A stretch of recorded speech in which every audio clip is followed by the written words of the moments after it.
नमस्कार दोस्तों, आज के इस वीडियो में हम ज़मीन से रिलेटेड जानकारी लेकर आए हैं जिससे आपकी कुछ सहायता हो जाए। किसी भी ज़मीन को ख़रीदने के बाद दाखिल खारिज करने का नियम है कि किसी भी ज़मीन को ख़रीदने के बाद दाखिल खारिज कराना ज़रूरी होता है। दाखिल खारिज एक महत्वपूर्ण दस्तावेज होता है जिससे यह पता चलता है कि ज़मीन का हकदार संपूर्ण रूप से कौन है।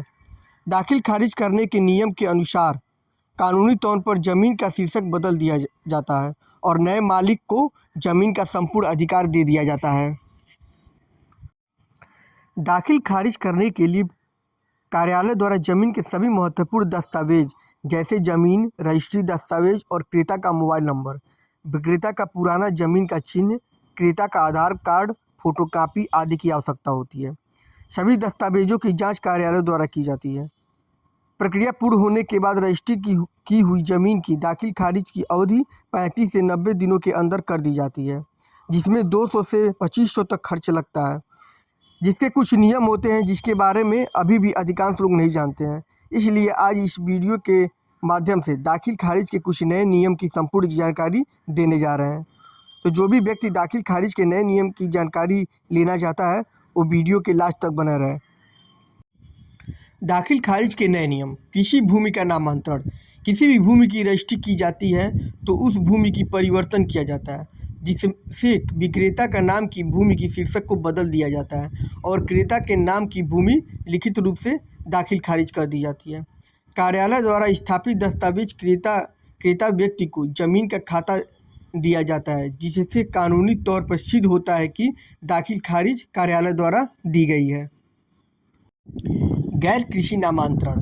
गैर कृषि नामकरण ज़मीन की रजिस्ट्री कराना अनिवार्य नहीं है, लेकिन किसी भी ज़मीन की रजिस्ट्री करने के बाद ज़मीन की रजिस्ट्री नहीं की जाती है, इसलिए उस ज़मीन पर कानूनी तौर पर संपूर्ण अधिकारिता का नहीं होता है। ऐसा करने से किसी भी समय ज़मीनी विवाद उत्पन्न हो जाता है। इसलिए गैर कृषि नामांतरण में भी भूमि की शीर्षक बदलनी चाहिए और भूमि रजिस्ट्री के बाद दस्तावेजों को तहसील कार्यालय में जमा कर दाखिल खारिज करना चाहिए, ताकि कानूनी तौर पर संपूर्ण रूप से संपूर्ण लगा दस्तावेज कार्यालय द्वारा क्रेता को प्रदान किया जा सके। सबसे पहले आपके मन में एक सवाल उठता होगा कि रजिस्ट्री के बाद दाखिल खारिज कितने दिनों में हो जाता है।